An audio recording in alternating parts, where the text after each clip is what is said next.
الحمد لله رب العالمين الحمد لله رب العالمين والصلاة والسلام على خير الأنبياء والمرسلين نبينا محمد صلى الله عليه وسلم ثم أما بعد. Inshallah ta'ala, today we continue with the 40 hadith of Imam NAWAWI rahimahullah rahmatan wasi'ah. And the hadith that we're going to cover today is the hadith, the 20th hadith. And what I did was I printed it out so everyone can follow along, inshallah ta'ala. Can you take some? Whoever comes on this side.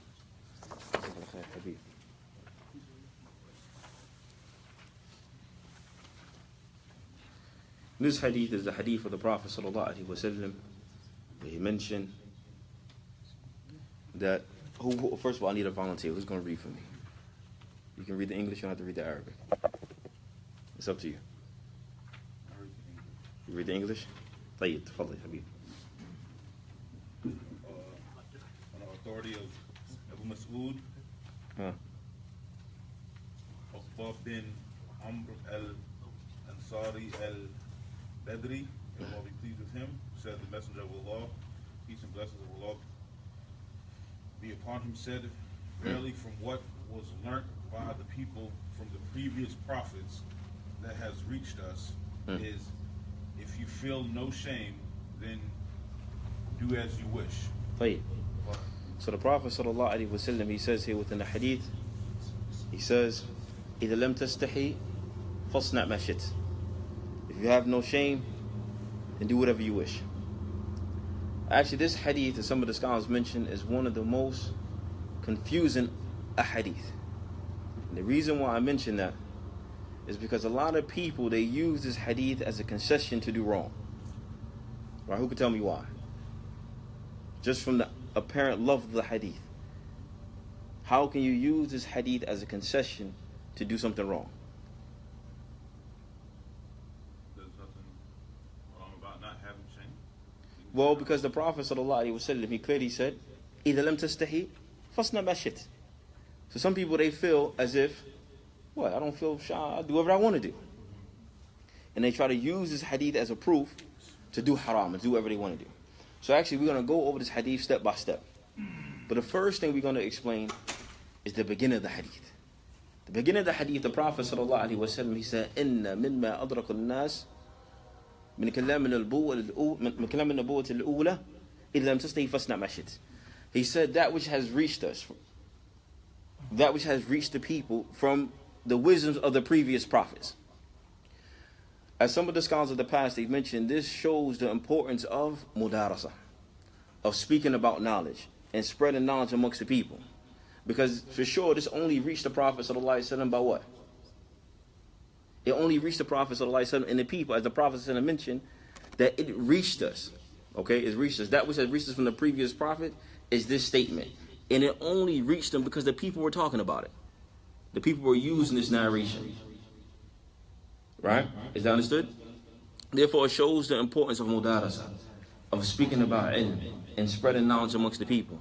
As the Prophet ﷺ, he also said, بَلِّغُوا عَنِّي وَلَوْ آيَةً. Speak about me if what? If it's just one ayah. So it shows the importance about speaking about the knowledge of the deen. Okay? So what you need to have, though, is a pen. Everybody needs to have a pen. Pen or a pencil. Because we're going to write some stuff down, inshallah ta'ala. Huh? Yeah, inshallah, it's a different type of class. I have a pen if someone needs one. I have one. Anybody? Oh, everybody's like Bukhari, they just memorize everything. طيب. Anybody needs a pen? طيب. So the first meaning of this hadith, إِذَا لَمْ تَسْتَحِي فَاصْنَعْ مَا شِئْتَ. If you have no shame, then do whatever you desire. If you have no shame, then do whatever you desire. The first thing, the first ma'na, the first meaning of it, as the scholars of Islam, is that the Prophet ﷺ is actually threatening you.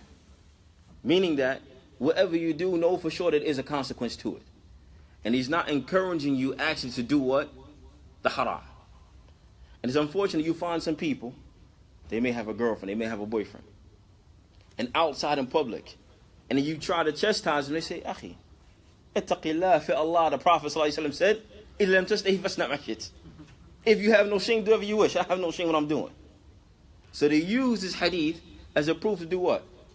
Something that's haram. So we're going to look at some different styles that even Allah subhanahu wa ta'ala used this style of speech, but he doesn't actually mean to do it. Alright? So the first ayah, if you have a phone, you're going to look up this ayah. The first thing is Surah Al-Zumar. So I want you to write this down, Surah Al-Zumar, verse number 15. And we're trying to find examples where even Allah subhanahu wa ta'ala used a similar type of speech. But actually, he's not encouraging you to do that particular thing. Alright, Surah Al-Zumar, verse number 15. So whoever has it, I want them to read it, inshallah ta'ala.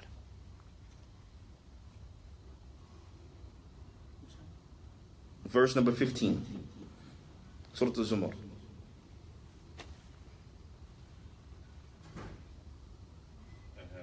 Do you have it? Tell you to follow.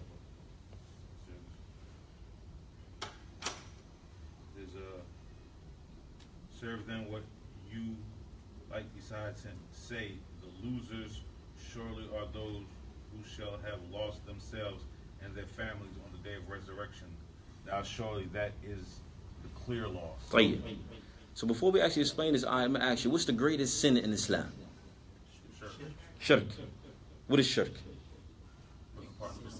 To put partners with Allah subhanahu wa ta'ala. Within this ayah, Surah Al-Zumar, Allah subhanahu wa ta'ala, he says, فَعْبُدُوا مَا شِئْتُم مِّن دُونِهِ. Worship whatever you want other than him. Are you going to say Allah subhanahu wa ta'ala is encouraging you to commit shirk? Yarhamakallah. La, abadan.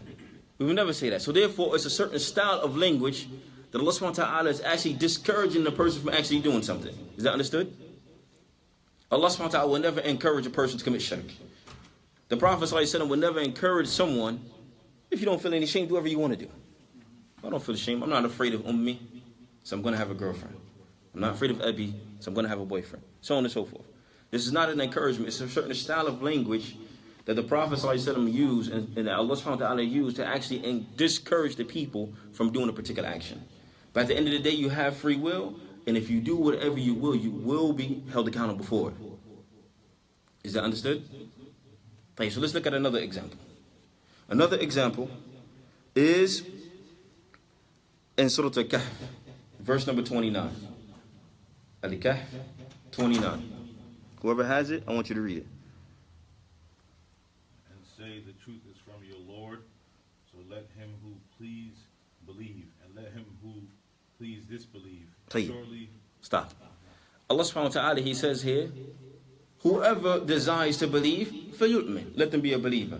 Whoever desires to disbelieve, فَلْيَكْفُرْ, go ahead, be a kafir. Are you going to say Allah subhanahu wa ta'ala wants you to be a kafir?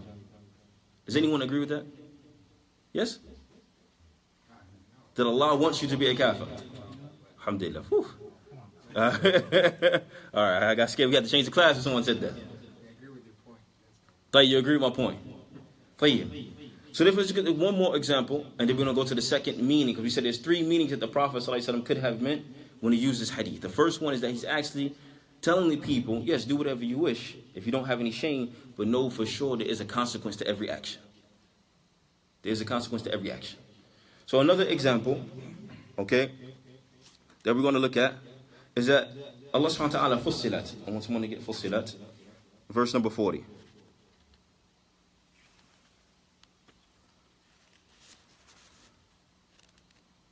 Whoever has it, I want you to read it, inshallah. Surely they who deviate from the right way concerning our communications are not hidden from us. What is he then who is cast into the fire better, or he who comes safe on the day of resurrection? Do what you like, surely he sees what you do. Alright. Allah says, "I'malu ma shi'tum." Do whatever you want. So someone says, "Akhi, Allah subhanahu wa ta'ala gave me a concession to commit haram. He said in the Quran, do whatever I want to do." Are you going to say that about Allah subhanahu wa ta'ala? Yes or no? No. So therefore, it cannot be understood after all these examples that someone can come today and we look at each other now like, Abdul Wahaab, what are you talking about? No, Allah, I have heard people say this. Well, people said the Prophet ﷺ has given me a concession to do whatever I want to do. And they use hadith as a proof. إِذَا لَمْ تَسْتَحِي فَاصْنَعْ مَا شِئْتَ. If you have no shame, do whatever you want to do. That is not the meaning of the Prophet ﷺ. It's not the meaning of what he said. So that's the first example. The first example, we said what? The first meaning could be what? That he's actually doing what? A threat. He's discouraging the person from actually doing something. And he's not giving you a concession to commit haram. The second ma'na, all right, and I want you to write this down. The second type of interpretation that the Prophet ﷺ could have meant is that it's actually, he's only informed you of people who have no shame. This is what they do. Someone who has no shame, they tend to do whatever they please. So the Prophet ﷺ has said, إِذَا لَمْ تَسْتَحِي فَاصْنَعْ مَا شِئْتَ. If you have no shame, then do what? And do whatever you want to do. He's only informed you of people who have no shame. This is something that they do. طيب? So now what I want to do, before I give the third meaning, we have to talk about the importance of shyness. Of someone who is modest.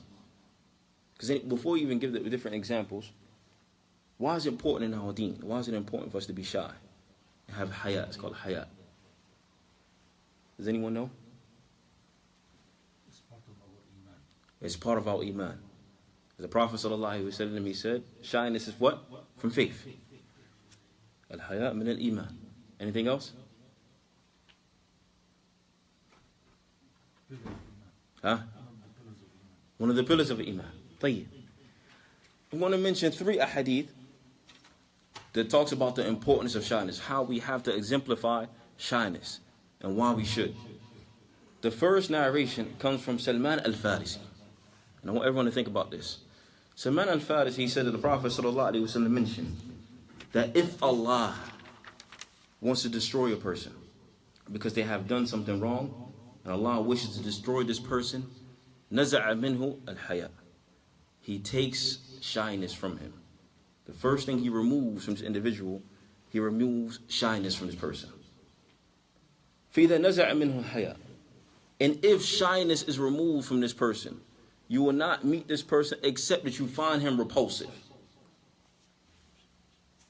And if you were to meet him, at that point, نَزَعَ مِنْهُ أَمَانَةً.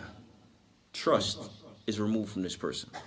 So we said that when Allah subhanahu wa ta'ala wishes to destroy a person because of a sin they have committed, they're habitual upon sin, and Allah wishes to destroy this person, the first thing he removes from them is what?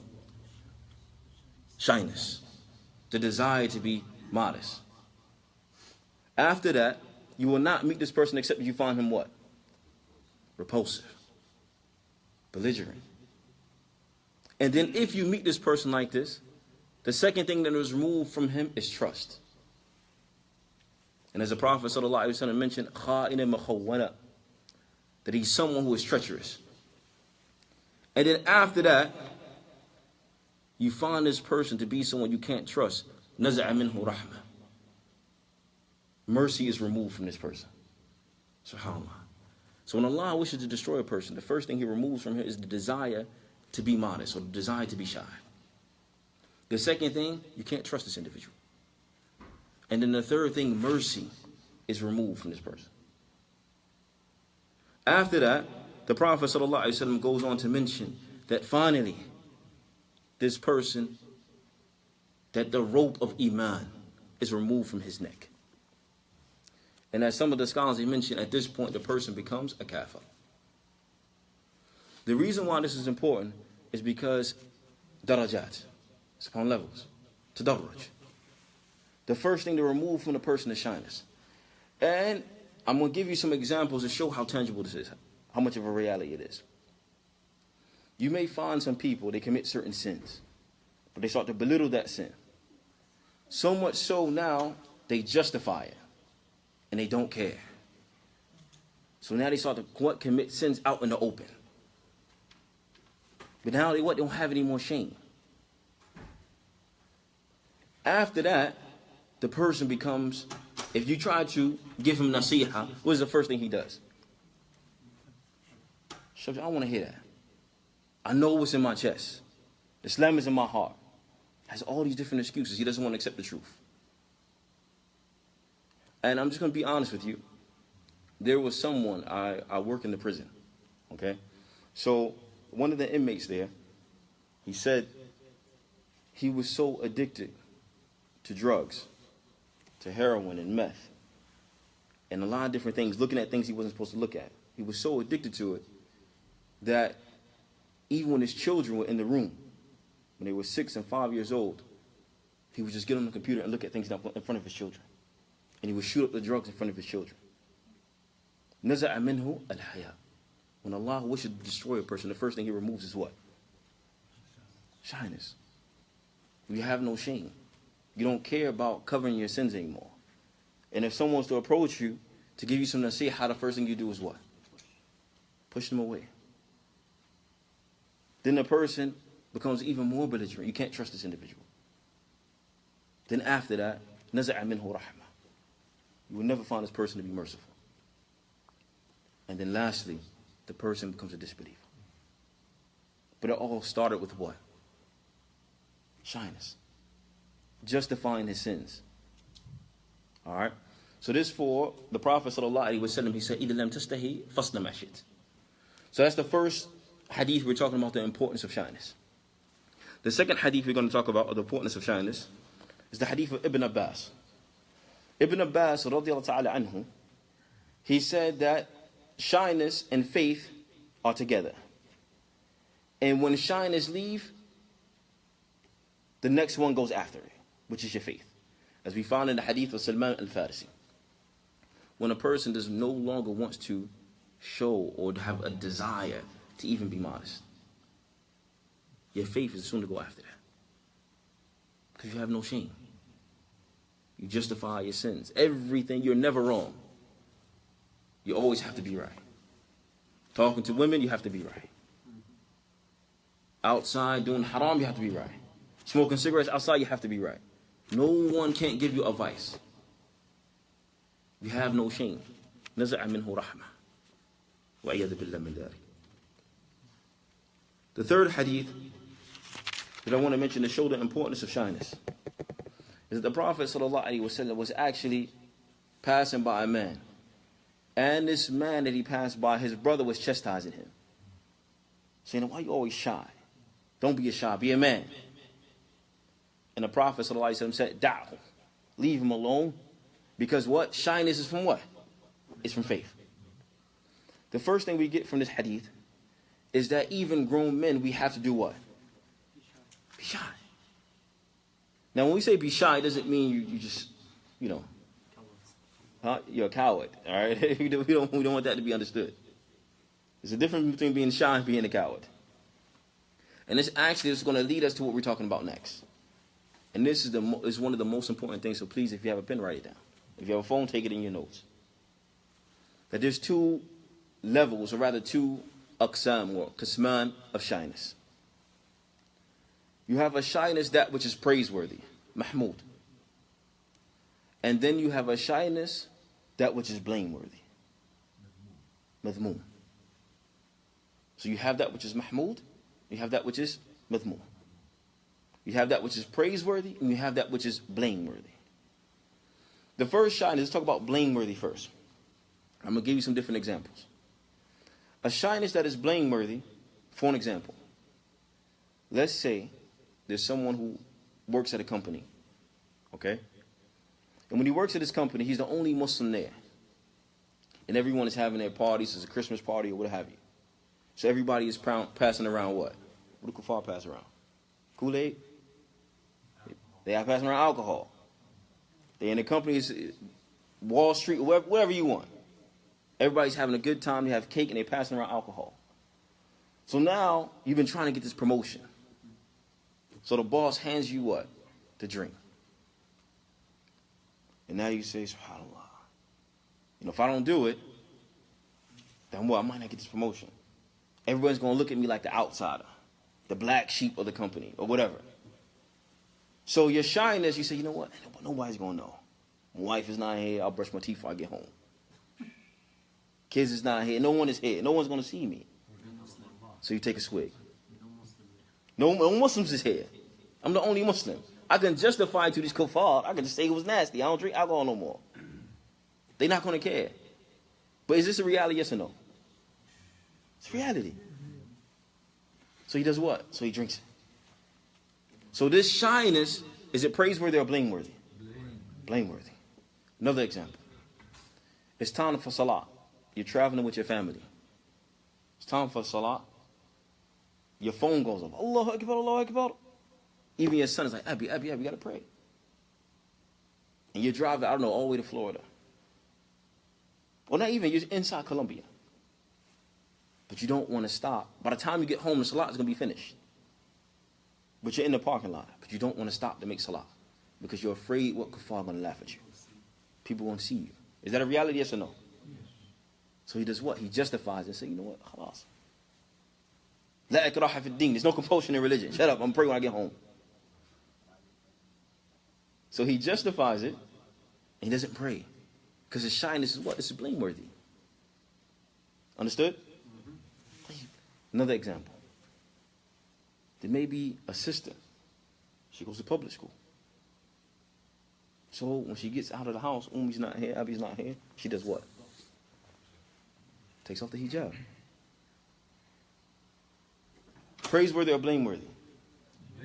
Blameworthy. So not all shyness, when we understand, when we read the hadith, that shyness only brings about good. Yes, he's talking about the praiseworthy shyness. It's not talking about the blameworthy shyness. And this is something that we have to understand.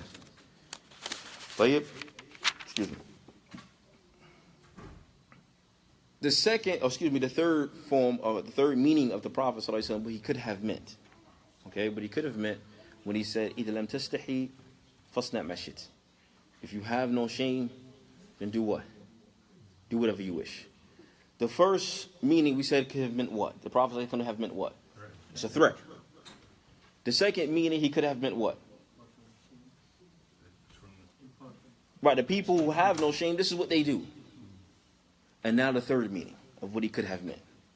The third meaning what the Prophet ﷺ could have meant, as the scholars of Islam, they explain, that if you are someone who always exemplifies a praiseworthy form of shyness, you may be in a situation where you feel shy, even in something that is permissible for you to do. However, still do it.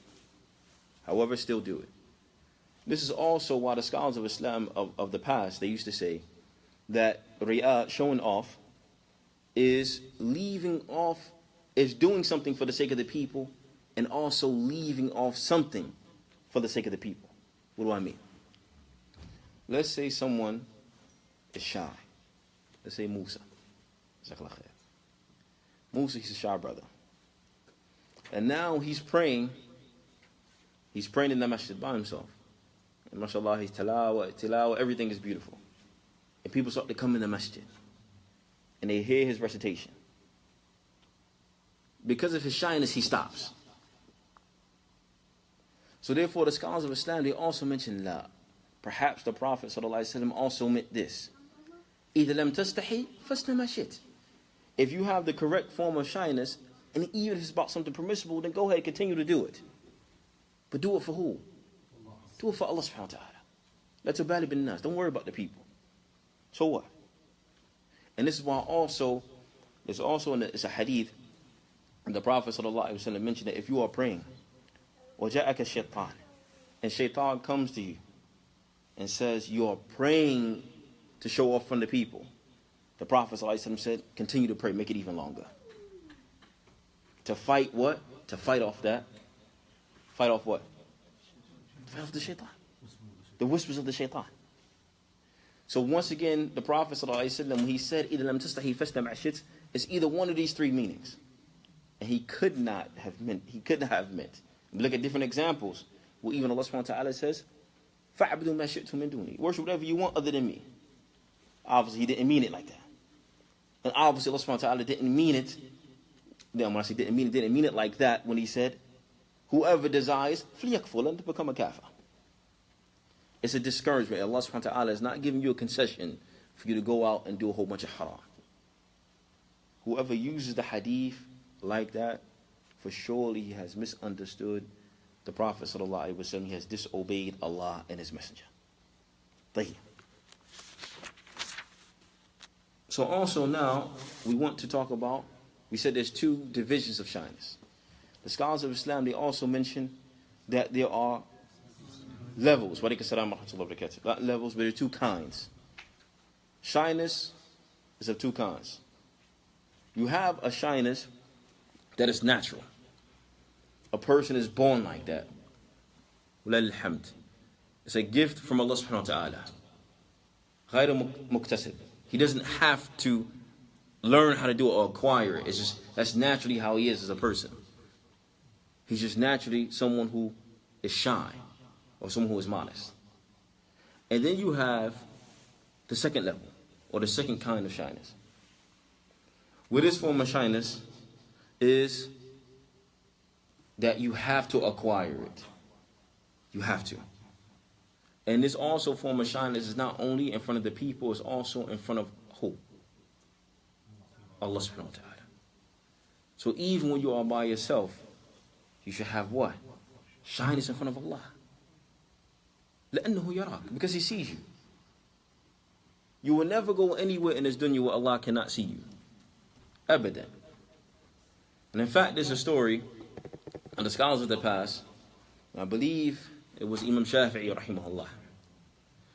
Imam Shafi'i's teacher, the students that were complaining at one point.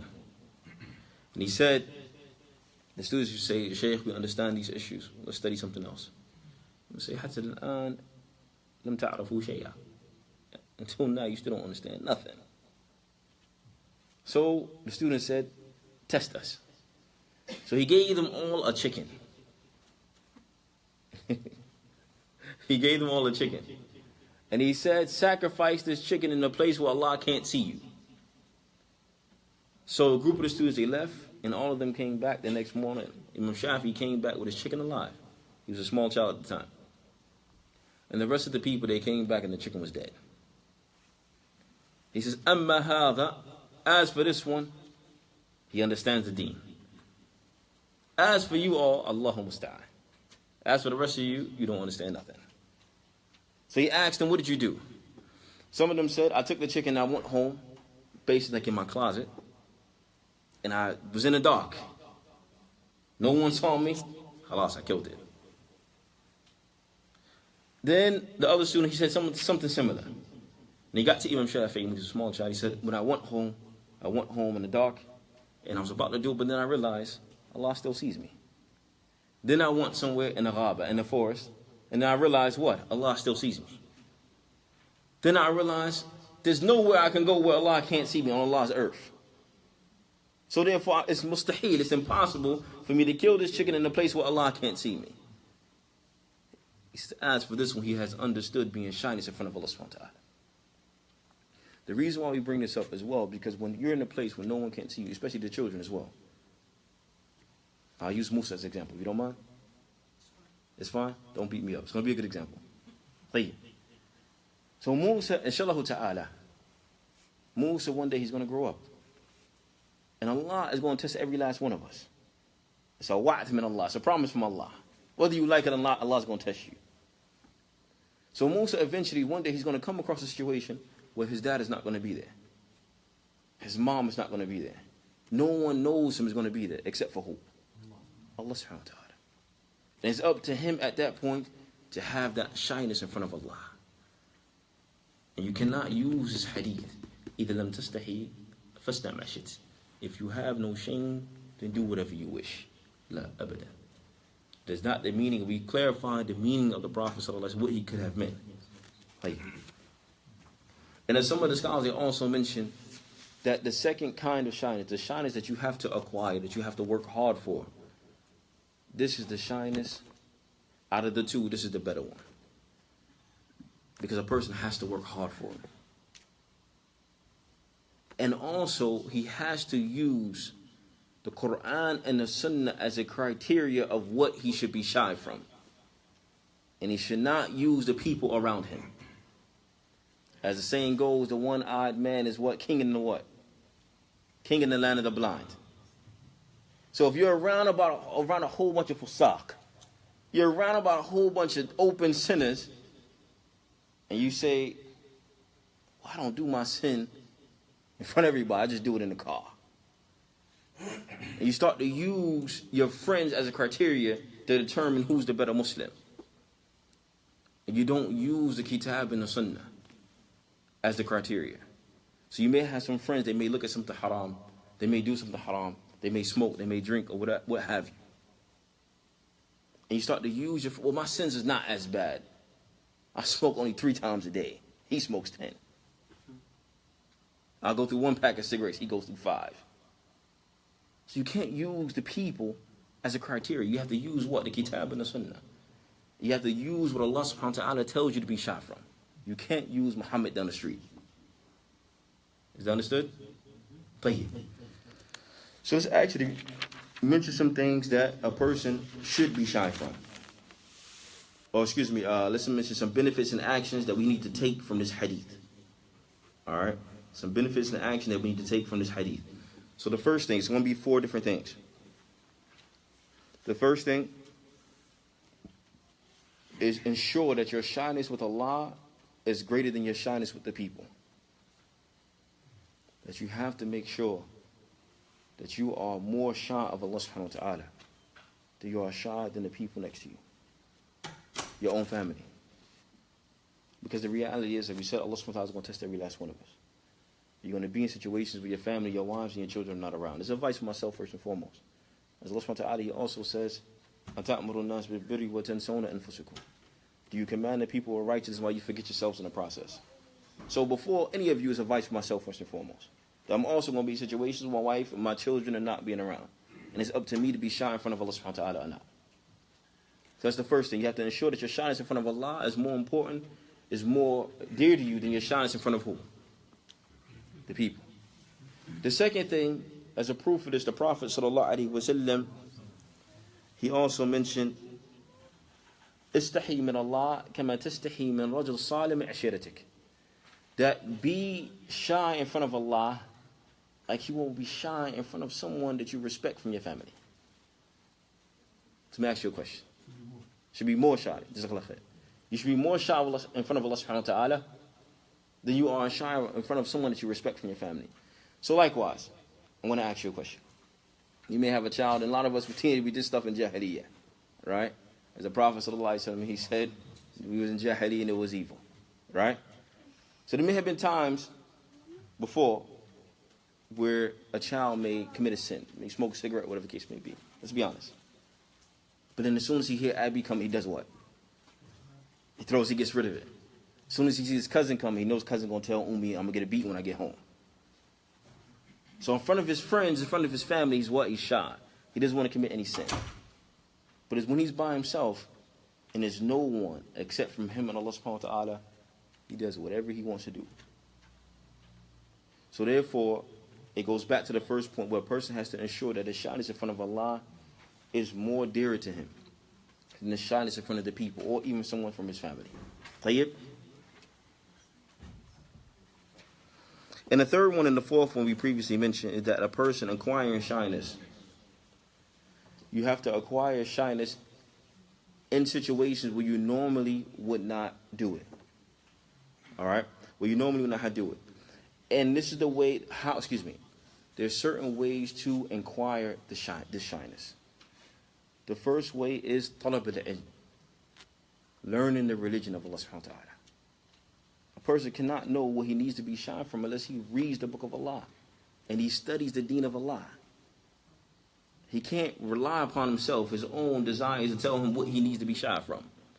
Because he's always going to make mistakes. You're a human being. You're going to start to justify it sometimes. Okay? So, there's one way we acquire shyness is by talab al-ilm, seeking the religion of Allah subhanahu wa ta'ala. The second way to acquire shyness is understand how close you are to Allah subhanahu wa ta'ala. That Allah Jalla wa ala always sees you. That's the reality. You will never be in any situation from the time you were born until the time you enter Jannah, even in the grave, you will never escape the sight of Allah subhanahu wa ta'ala. Al-Basir. Sees everything. From the time you are born, when you are in the grave, being asked by Munkar and Nakir, Allah still sees you. When you die, when your ruh is taken out, Allah still sees you. Can anyone in this room tell me a time where Allah doesn't see you? No. Evident. From the time, if you are in the hellfire, wa'iyadhu billah, Allah still sees you.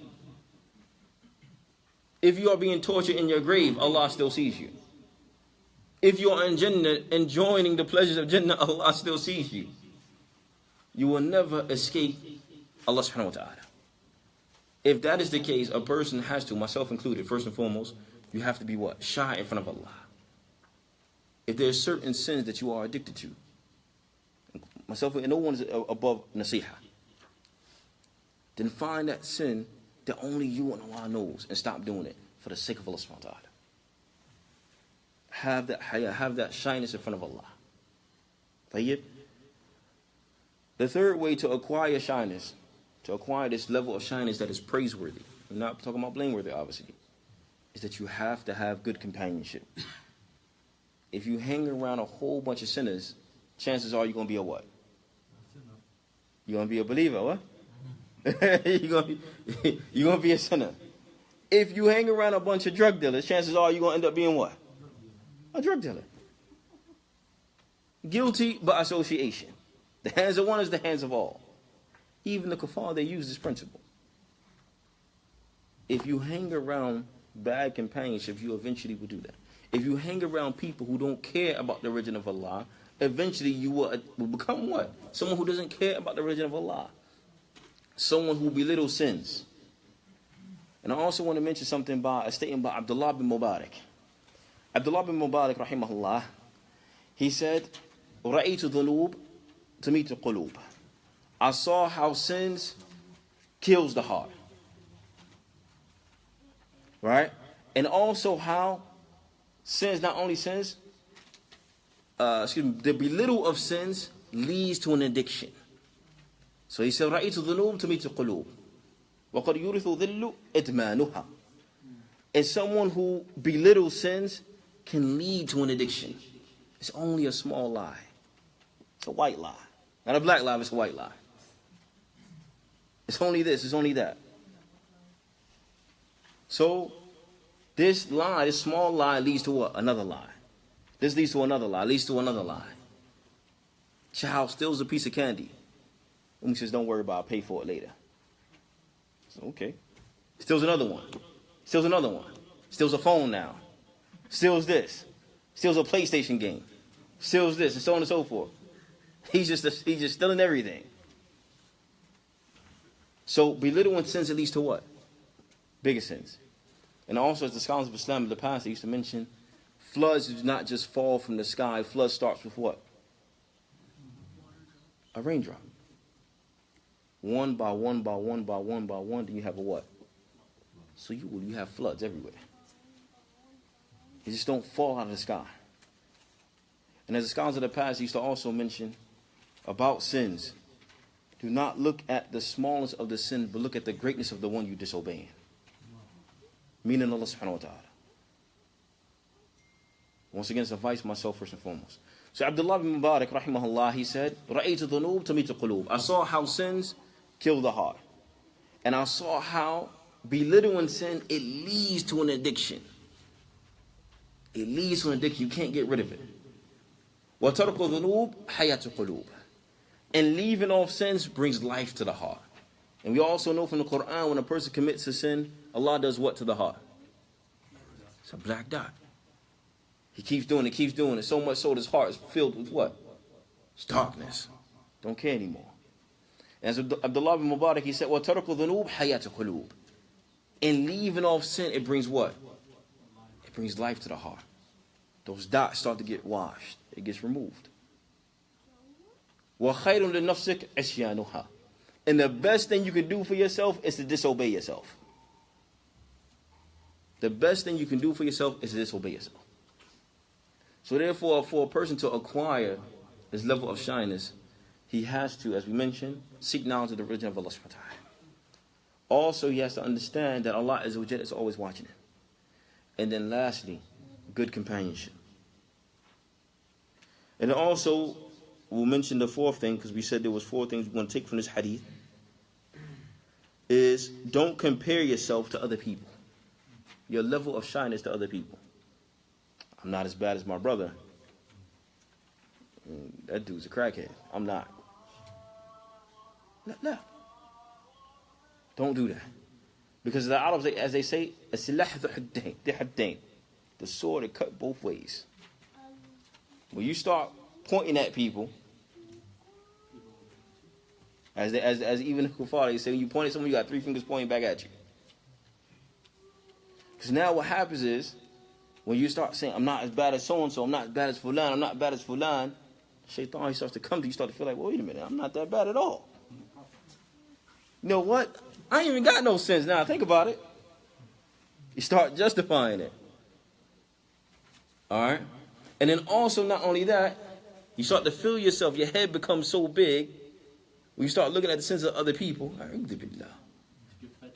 you get fatwa. It's haram.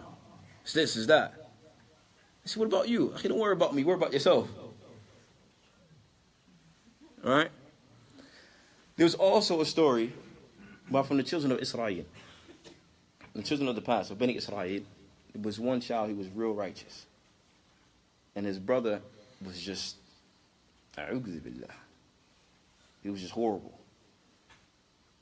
So the righteous one, he tells the unrighteous one, Allah is never going to forgive you. What type of person are you? What type of sins you got? At least I pray 3 times a day. You don't pray at all. So he starts to just throw everybody underneath the bus. He compares himself to other people. All right? So what happens is, within this hadith, Allah subhanahu wa ta'ala calls both of them to die. And he raises both of them up. And he asks us, which one of you said I will not forgive the other? Who's playing the role of Allah subhanahu wa ta'ala? Then Allah subhanahu wa ta'ala, the one that was righteous, فَأَدْخَلَهُ النَّارِ, he threw him in a hellfire. And the one who was unrighteous is mentioned within the hadith, لَقَدْ أَفَوْتُ عَنْهُ, I have pardoned him and I granted him Jannah. So as like I said before, use the kitab and the sunnah as a criteria of what you should be shy from. Don't compare yourself to other people. I'm not as bad as fulan. I'm not as bad as her. My hijab is better than hers. My beard is bigger than this brother's. So on and so forth. All right? Because once you start to use that criteria, you're setting up for destruction. You're setting yourself up for destruction. So before we end, inshallah ta'ala, we just want to mention, just make muraja. Quick review. The Prophet sallallahu alaihi wasallam, I would give away candy, but there's no candy. Adults don't want candy. The Prophet sallallahu alaihi wasallam, he mentioned that if Allah wishes to destroy an individual, the first thing he removes from him is what? Al-haya. Shyness. Person has become cold. We don't care no more. Tayyib? So someone give me an example of a blameworthy form of shyness. We said shyness goes into 2 different compartments. You have a praiseworthy form of shyness, and then you have a blameworthy form of shyness. What's an example of a blameworthy form of shyness, Adam?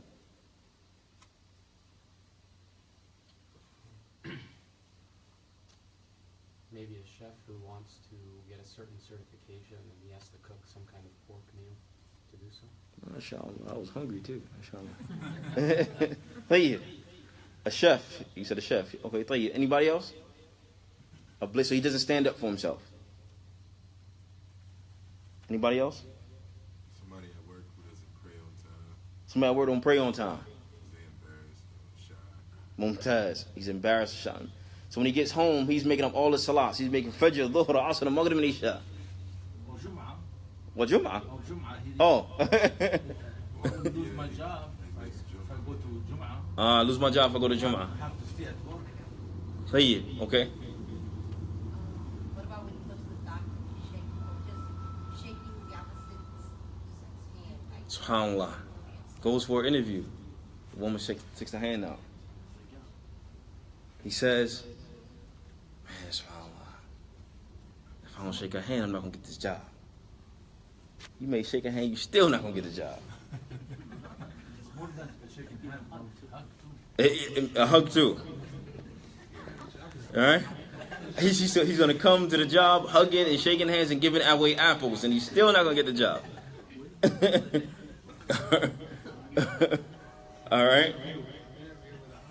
Huh? I don't know who interviews with a hug, though.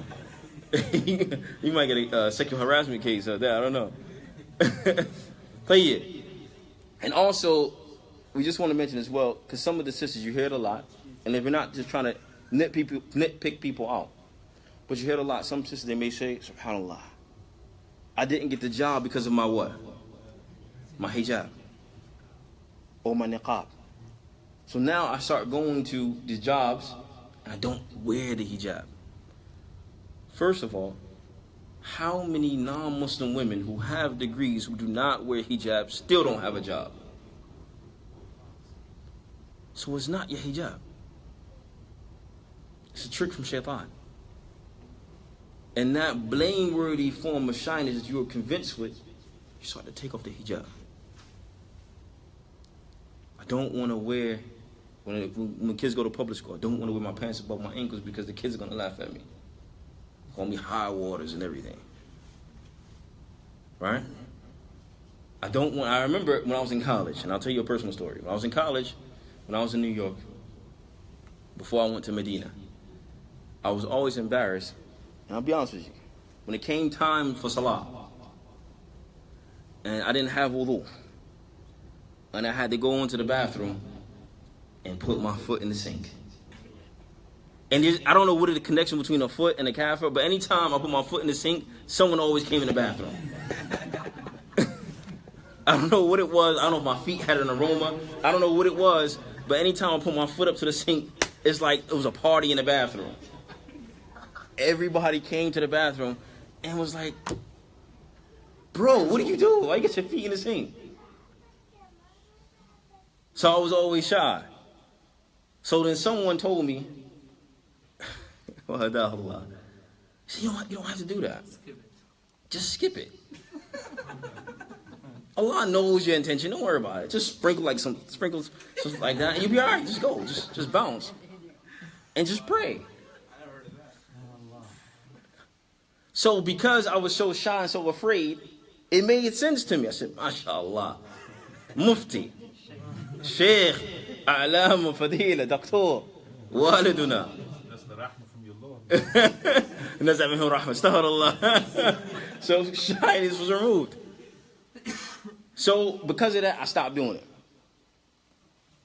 I'll just be honest with you. Of course, it's wrong and it was sinful. But obviously I didn't know at the time. I should have known. But because that level of shyness, I started to justify it. And what happened at one point, it took one brother. It was one of my friends, actually. And we were in the bathroom. I was like, it's like we were doing a crime or something. I'm going to look out while he washes his feet in the sink. So when it came down to my turn, and some people came in, I was like, Khalas, let's just go pray. He said, La wallah. Wash your feet. So to be honest with you, what I start carrying like a water bottle with me. I'm still washing my feet. I mean, Allah didn't say put your foot in the sink. So I would start washing my foot, like next to the toilet or something like that. And they're like, what are you doing? And stuff I would try to justify, man, I got some mud on my Jordans. I'm just trying to, clean off my foot. I would just try to any way to justify it. And we got into one argument with one of the non-Muslims at the time. He was shouting at my friend. I said, what are you doing? Why are you washing your foot? He said, I wash my feet more than you brush your teeth. So when he said that, I was like, MashaAllah. It gave me courage. And from that point on, it was whatever. Then it led to me actually praying. When the time of prayer came inside the school, and when I was in college, my teacher, she ended up respecting me. But listen, I gotta stop. I gotta pray. She has more respect for you when you do that. And it's also a narration that if a person does something that angers the people, but he earns the pleasure of Allah, not only will Allah love him, but he will cause the people to love him. And wallahi, I have been in certain situations, I can't speak about for anybody else, where I have been on jobs where I even told my manager, listen, I have to pray. It's only going to take me 2 minutes. When I was in New York, I used to work in Target. I'll go inside the dressing room and I'll pray. And before I knew, they had more respect for me. Listen, you got to pray. Leave him alone. And so on and so forth. So therefore, once again, we want to use this hadith, but no one should use this hadith, إِلَمْ تَسْتَحِي فَاسْنَعْ مَا شِئْتَ, that if you're not shy to do whatever you wish, it's not a concession for a person to do something that is haram. Is there any other questions about this hadith before you went to the story, Sheikh? I used to be in college back in the 80s. Like, this is 82. And I was using my miswak and brush my teeth. And then there's a guy, he said, you brush your teeth with your stick? I said, yes, take a special stick too. Nah. Sahih. This is one. The other thing that, I always take my sinja bottom with me in traveling or anywhere in public. So I'm not shy to take it to the bathrooms, whether restaurants or anything. I take it with me, and my kids said, no, Dad, don't do that, it's not nice. No. This Yes. is a sinja bottom. Nah. I need to clean myself. I need to the bathroom. Nah, I'm sorry. Simple. Alhamdulillah. And It's not the big one that you pour, right? you don't carry like a flower pot with you, right? Just watering plants. The green one in the bathroom here. And somebody asked me about it. He said, okay, I'm watering the flowers. You're watering the flowers, mashallah. Like I said, I want to give some nasiha to the youth and anyone else. You do not have to be shy of your deen.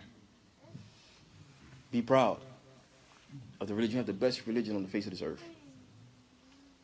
People, you have open sinners, they're not afraid to commit sin in front of the people. So why are you afraid to worship your Lord in front of the people? Don't be shy, ya ikhwan. Advice myself first and foremost, and then advice to everyone. Inshallah ta'ala, I think it's time for Isha. سبحانك وبحمدك أشهد أن لا إله إلا أنت وأستغفر الله وأتوب إليه. السلام عليكم ورحمة الله وبركاته. آمين.